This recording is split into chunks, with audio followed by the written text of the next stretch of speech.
আসসালামু আলাইকুম। আজকে আমরা শিখবো সোলার প্যানেল এর সম্পর্কে খুঁটিনাটি এবং এটা কিভাবে কানেকশন করতে হয়। দেখেন আমাদের এখানে সোলারের যে কন্ট্রোলার গুলো আছে বা সোলার ইকুইপমেন্ট গুলো আছে, আমাদের মূলত সোলার ইকুইপমেন্ট এগুলো হচ্ছে সোলারের চারটি অংশে বিভক্ত করা হয়। প্রথমে তো দেখেন এটা হচ্ছে সোলার প্যানেল, এটা হচ্ছে ব্যাটারি, এটা হচ্ছে সোলার কন্ট্রোলার আর সোলার চার্জ কন্ট্রোলার, এটা হচ্ছে লোড। আমাদের এই সোলারটা মূলত সৌরশক্তিকে কাজে লাগিয়ে বিদ্যুৎ শক্তিতে রূপান্তরিত করে।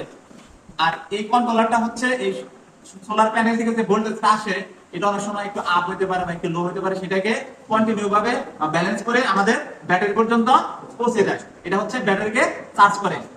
আবার এই ব্যাটারি থেকে একটা সংযোগ এই কন্ট্রোলার পর্যন্ত আসে, আবার এই কন্ট্রোলার থেকে এই লোড পর্যন্ত একটা সংযোগ আছে যা প্রপার এবং অ্যাকুরেট ভোল্টেজ প্রদান করে। তাহলে আমাদের সোলারের অংশ হচ্ছে চারটি: solar panel, charge controller, battery এবং লোড। আমাদের যে সোলার আছে এই সোলারগুলা যে ভোল্টেজ আছে এই ভোল্টেজগুলো হচ্ছে ডিসি। আমাদের সোলার ব্যাটারি যেটা এটাও ডিসি, আমাদের যে চার্জ কন্ট্রোল এগুলাও ডিসি, আমাদের যে লোডগুলো আছে এগুলা হচ্ছে ডিসি। তার মানে আমাদের পুরো সিস্টেমটা কি, সোলার সিস্টেমটা হচ্ছে ডিসি কারেন্ট। এটা হচ্ছে ডিসি কারেন্টে। এখন আমাদের এই সোলার প্যানেল যদি থাকে এই সোলার প্যানেলের ওয়াট ভিত্তিতে আমাদের আকারে ছোট বড় হয়, কিন্তু যে ভোল্টেজ যা আছে এগুলা প্রপার ম্যাক্সিমামই একই সমান হয়ে থাকে। এখন যদি বলা হয় আমাদের এই সোলার গুলার মধ্যে কত ভোল্টেজ আছে, তাহলে আমরা এই সোলারের পেছনে দেখব। এই সোলারের পেছনে ম্যাক্সিমাম পাওয়ার বলা হয়েছে 20 ওয়াট। তার মানে আমাদের এই সোলারটা 20 ওয়াটের একটা সোলার। এরপরে হচ্ছে কি এই যে প্লাস মাইনাস এত পার্সেন্ট, আর হচ্ছে কি রেটেড ভোল্টেজ এটা হচ্ছে 18 ভোল্ট। তার মানে এটা হচ্ছে যে আমরা কার্যক্ষমতা হিসাবে যদি করি তাহলে আমাদের এই ভোল্টেজটা হবে 18 ভোল্টেজ। কেননা আমাদের একটা 12 ভোল্টেজ ব্যাটারি চার্জ করতে গেলে কিছু অতিরিক্ত ভোল্টেজ লাগে, যেটা 15 ভোল্ট বা 16 ভোল্ট এরকম।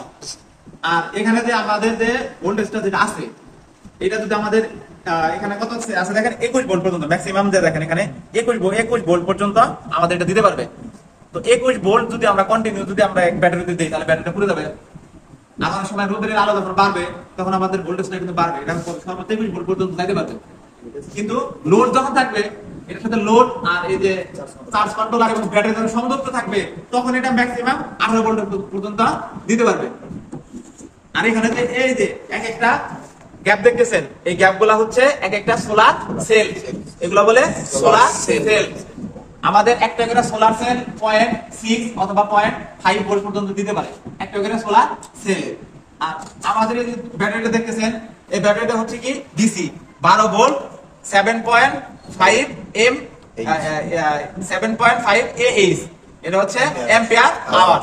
এটা হচ্ছে কি, এটা দিয়ে কি বোঝায়, একটা 12 ভোল্টের যদি আপনি একটা লোডিং ব্যবহার করেন এটা প্রতি ঘন্টাতে এটা যদি আপনি কি করে চালান আপনার সর্বোচ্চ 7 ভোল্ট 7 অ্যাম্পিয়ার করে চালাতে যান তাহলে এটা 1 ঘন্টা চলবে।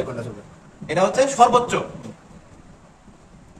আর এখানে এটা দেখেন এখানে কি লেখা আছে, তাহলে এটা আমাদের অ্যাম্পিয়ার হচ্ছে কত, 7 অ্যাম্পিয়ারের একটা ব্যাটারি। এখানে দেখেন ক্যাপাসিটি ইউজ এর লেখা আছে কত, 14 ভোল্ট। তার মানে ম্যাক্সিমাম 14 ভোল্টেজ হয়। আর এটা যদি গরম হইতে পারে এটা 25 ডিগ্রি সেলসিয়াস পর্যন্ত এটা গরম সহ্য করতে পারবে। এরপরে যদি অতিরিক্ত গরম হয় তাহলে এটা নষ্ট হতে পারে। তাহলে এখানে আমাদের দুইটা যে টার্মিনাল আছে, এখানে দেখেন একটা লাল এবং আরেকটা কালো। যেটা লাল এটা হচ্ছে পজিটিভ এবং যেটা কালো এটা হচ্ছে নেগেটিভ। তো আমরা স্বাভাবিকভাবে জানি কি ডিসির ক্ষেত্রে আমাদের পোলারিটি থাকে, একটা নেগেটিভ একটা থাকে পজিটিভ। আর সেটা এসির ক্ষেত্রে থাকে না, এসির ক্ষেত্রে পোলারিটি থাকে। আমাদের যদি এই লোডের ক্ষেত্রে আসি, এই লোডে দেখবেন আমাদের দুইটা তার আছে, একটা নেগেটিভ একটা পজিটিভ।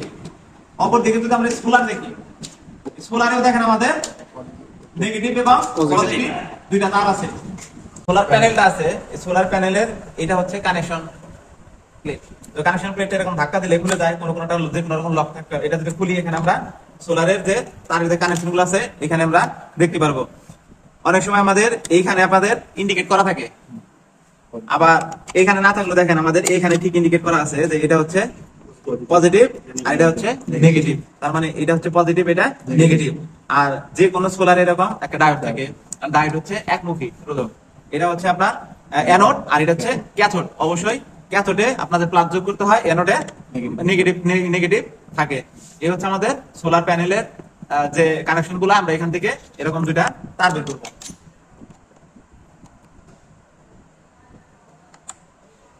এখন যে আমাদের এই সোলার চার্জ কন্ট্রোলার আছে, দেখেন এখানে লেখা আছে সোলার চার্জ কন্ট্রোলার। এটা হচ্ছে 12 ভোল্টে, ম্যাক্সিমাম কত 10 এম্পিয়ার। এটা হচ্ছে ম্যাক্সিমাম আপনি 10 এম্পিয়ারের যে আছে আপনি ব্যাটারি বা সোলার প্যানেল এর জন্য ব্যবহার করতে পারবেন। যদি আমাদের সোলার প্যানেল অথবা ব্যাটারি এম্পিয়ার যদি বেড়ে যায়, তাহলে আমাদের সোলার আমরা এটা সর্বোচ্চ 10 এম্পিয়ার পর্যন্ত আমাদের এটা গ্রহণ করতে পারবে। যদি এর বেশি এম্পিয়ার যদি করেন, তাহলে আমাদের সোলার যে চার্জ কন্ট্রোলার আছে এটা চেঞ্জ করতে হবে। আবার এটা ম্যাক্সিমাম যে ক্যাপাসিটি ওটা ব্যবহার করতে হবে। তো এখানে দেখেন আমাদের যে একাধিক ইন্ডিকেটর গুলো আছে, একাধিক ইন্ডিকেটর এক একটা কাজ। এখানে low voltage, high, medium charging আছে। এখানে হচ্ছে ব্যাটারি ইন্ডিকেটর বলে, এটা হচ্ছে ব্যাটারি ইন্ডিকেটর। আর এইখানে যেগুলো আছে এগুলো হচ্ছে কানেক্টর। আর এইখানে আমরা মূলত সংযোগ প্রদান করব। এখন কোনটা কিভাবে, এখানে দেখেন যে আমাদের প্রথম এবং দ্বিতীয় যে কানেক্টরটা আছে এখানে লেখা আছে সোলার। এখানে বাংলা থাকতে পারে, ইংলিশে থাকতে পারে। এখানে সোলার বলতে বলা হয়েছে এই সোলার প্যানেলকে বলা হয়েছে। তো সোলার প্যানেলের আমাদের নেগেটিভ পজিটিভ আছে, তো এখানে নেগেটিভে নেগেটিভ লাগাই দেব এবং সোলার প্যানেলে আমরা পজিটিভটা পজিটিভে লাগাবো। ডিসির ক্ষেত্রে অবশ্যই আগে আমাদের নেগেটিভ সংযুক্ত করতে হবে এবং খোলার সময় পজিটিভটা আগে বিচ্ছিন্ন করতে হবে। এরপর হচ্ছে ব্যাটারি। ব্যাটারির ক্ষেত্রে দেখেন এখানে আমাদের বাংলা লেখা আছে ব্যাটারি, ইংলিশে থাকতে পারে, বাংলা থাকতে পারে। তো এখানে দেখেন মাইনাস, মানে এই কানেক্টরটা মাইনাস কানেক্টর, এটা হচ্ছে প্লাস কানেক্টর বা পজিটিভ। তো আমাদের এই ব্যাটারির ক্ষেত্রে দেখেন আমাদের নেগেটিভ পজিটিভ আছে, আমরা এখানে মাইনাস নেগেটিভ সংযোগ করব এবং পরবর্তীতে পজিটিভ সংযোগ করে দেব।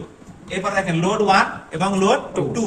এই লোড 1 এবং লোড 2 বলতে আসলে একই জিনিস বোঝানো হয়েছে যে আমরা যদি এরকম হতে পারে যে একটাতে আমরা একটা বাল্ব জ্বালাচ্ছি, আরেকটাতে আমরা ফ্যান চালাবো, সেক্ষেত্রে আমরা দুইটা লোড ব্যবহার করতে পারি।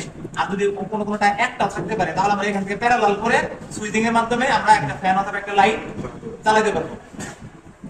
আমাদের যে গুলা আছে এগুলা আমরা ক্রমাগতই এভাবে সংযোগ করলে আমাদের এই সোলারটা কার্যকর ভাবে আমাদের কাজ করবে।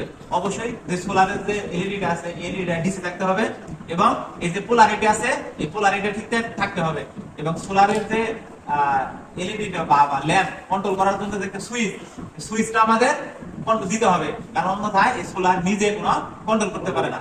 এই সোলার প্যানেল এবং সোলার কন্ট্রোলার থেকে যে আমাদের আউটপুট ভোল্টেজটা বের হয় এটা আমাদের 12 ভোল্ট ডিসি বের হয়। যদি আমাদের এই সোলার প্যানেল থেকে কখনো এসি বের করার প্রয়োজন হয়, তাহলে আমাদের ইনভার্টার ব্যবহার করতে হবে। ইনভার্টার কি করে 12 ভোল্ট ডিসি কে সে ইনপুট করে এবং আউটপুট হিসেবে সে এসি 220 ভোল্ট সে আমাদের প্রদান করে। তাহলে আমরা এই সোলার প্যানেল থেকে কখনোই ডাইরেক্ট আমরা এসি ভোল্টেজ পাবো না। এসি ভোল্টেজ পাইতে হলে অবশ্যই আমাদের ইনভার্টার ব্যবহার করতে হবে। আর সোলার প্যানেল সোলার কন্ট্রোলারে এই যে এসি লাইনটা এটা ইনবিল্ট করা থাকে। তো ইনবিল্ট করা থাকে মানে এই না যে সোলার প্যানেলটা নিজের থেকে আপনারা 220 দিচ্ছে, সে ওই ইনভার্টারের মাধ্যমে 220 দিচ্ছে। তাহলে এরকম অপশন থাকতে পারে যে কোন সোলার প্যানেল আমাদের 220 ভোল্ট এক পাশে দিতে পারে, কিন্তু সেটা কি সে 12 ভোল্টকে 220 ভোল্ট ইনভার্টারের মাধ্যমে কনভার্ট করে আমাদের দেয়। আর মূলত আমাদের সোলার প্যানেল থেকে আমরা বা ব্যাটারি থেকে আমরা বা সোলার কন্ট্রোলার থেকে আমরা কি ভোল্টেজ পাই? DC voltage. কত ভোল্টেজ পাই? সেটা 12 ভোল্ট।